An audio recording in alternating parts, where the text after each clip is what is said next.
Friends, good afternoon all of my Facebook friends. দেখো আমি আবার আজকে মেথি শাক করছি। এর আগে আমার ছেলে করেছিল, ছেলেরই এটা রেসিপি, দই দিয়ে খুব সুন্দর বানায়।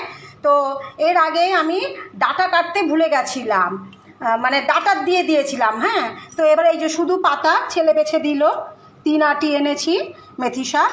তো মেথি পাওয়া যায় না, তা ওই জন্য আমি কলমি আর এনেছিলাম সবুজ নোটে, যেটা কুমড়ো উচ্ছে সব দিয়ে নোটে করব বলে। তো আসার পথে পেয়ে গেছি মেথি। তা যে মেথি না হলে তো হবে না, ছেলে তো দইয়ে কীরম বেসন হলুদ দিয়ে মিশিয়ে রেখেছে। হ্যাঁ, তো যাক পেয়ে গেছি ভাগ্যক্রমে। মেথি নাকি এখন পাওয়া যায় না, পেয়েছি, 3 আটি নিয়ে এলাম। তো এইবার এই যে ছেলে বেছে দিয়েছে।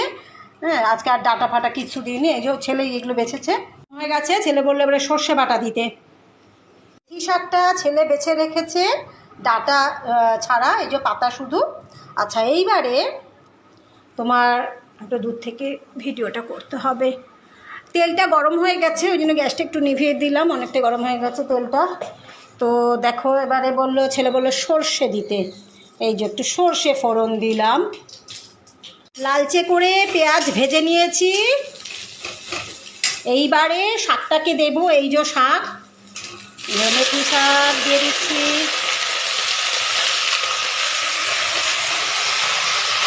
নুন দিচ্ছি, এই হলুদ। এইটা বানিয়েছে দই, হ্যাঁ টক দই। তোমার তাতে জল দিয়েছে, আর কোনো জল দিতে হবে না, এই জলেই হয়ে যাবে। 400 গ্রাম টক দই আনে। আর টক দইতে তোমার বেসন দিয়েছে, হলুদ দিয়েছে। আর এই যে এটা দেখাচ্ছে, আমি যে এটা কী রে কালো, তো বলে দাও না, কিছু হবে না, এটা আদা রসুনের পেস্ট দিয়েছি অর্ধেক। এই এখানে আদা রসুন পেস্ট এবারে একটু দেবো, অর্ধেক এখানে আছে। আর এই যে এখানে অর্ধেক আদা রসুন পেস্ট, আর এখানে অর্ধেক দিয়েছে। মানে টক দইতে আদা রসুন পেস্ট দিয়েছে, জল বেসন হলুদ দিয়ে গুলে রেখেছে। মানে শাকেতে এই জলটাই দেবো আমি। এবারে আদা রসুন পেস্ট দিয়ে দিলাম, মানে একটা প্যাকেটের হাফ এখানে দিয়েছি, আর হাফ হলো এই জায়গায় রয়েছে, মানে দইতে, যে দইতে রয়েছে, আর হাফ এখানে দিয়েছি। খুব সুন্দরভাবে ভেজে নিয়েছি শাকটাকে, একদম দারুণ ভাজা হয়েছে। দেখো পেঁয়াজগুলো খুব সুন্দর লালচে লালচে হয়েছে, ভালোই পেঁয়াজ ভাজা হয়েছে। আর লঙ্কা দিয়েছি, কাঁচা লঙ্কা।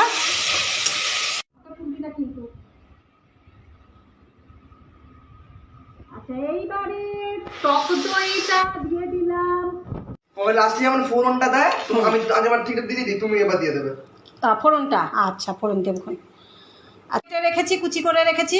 তো আমি না শাকেতে প্রথমে দিয়ে দিয়েছিলাম, তো ছেলে বললো আগে কেন টমেটো দিলে, তুমি খালি জিজ্ঞেস করার আগেই দিয়ে দাও। আমি বলি হ্যাঁ রে দেবো, বলেই দিয়ে দিই। তো বললো একদম লাস্টে দেবে, তো ওই জন্য আবার তুলে রেখেছি। তো এই যে দিয়ে দিয়েছি টক দইয়ের জলটা দিয়ে দিয়েছি। টক দইতে তোমার দিয়েছে বেসন, আদা রসুন পেস্ট আর হলুদ মিক্সিং। ব্যাস, এবার এটা দিয়ে দিলাম, ফুটতে থাকুক। আমি একটু ভাবছি কলমি শাক করব, কারণ সত্যি পাতা শুধু দিলে একটু কমে যায়। 3 আটি এনেছি, তাও কলমি শাক এনেছি, নোটে শাক আছে, নোটে শাক কুমড়ো উচ্ছে দিয়ে করা যাবে। তো দেখা যাক, এখানে যেহেতু দইটা দেওয়া আছে অনেকটাই হবে, ডাল ভাত এসব হয়ে গেছে আমার। এটা দারুণ টেস্টি হয়। ফুটতে শুরু করে দিয়েছে, এবারে টমেটোটা দেব।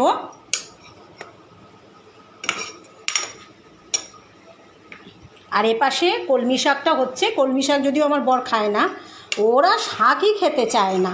ওই জন্য আমি যখন বাজারে যাই অনেক রকমের শাক নিয়ে চলে আসি, যেমন নোটে শাক এনেছি, হ্যাঁ নোটে কলমি সব অল্প করেই এনেছি। আর নোটেটা কালকে করব, নোটে কুমড়ো উচ্ছে দিয়ে।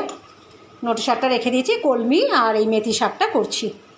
টক দই দিয়ে মেথি শাকটা নতুন একদম রেসিপি, ছেলের ভালোই লাগে, বেশ খেয়ে দেখেছি। কলমিটা হচ্ছে এখন না, আগুন টাগুন দেখানো মুশকিল আছে, ওই জন্য দূর থেকে দেখাচ্ছি ভিডিওটা। দূর থেকে ভিডিও করতে হবে। টক দই দেওয়াতে দারুণ একটা সেন্ট আসে।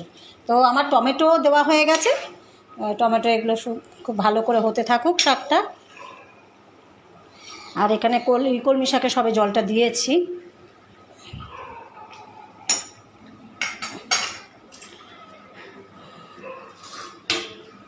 দূর থেকেই ভিডিওটা করি।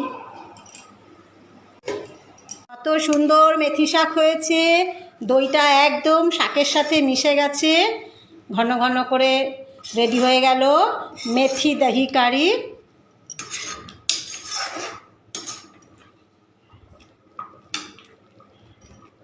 মেথি দহি কারি রেডি হয়ে গেল।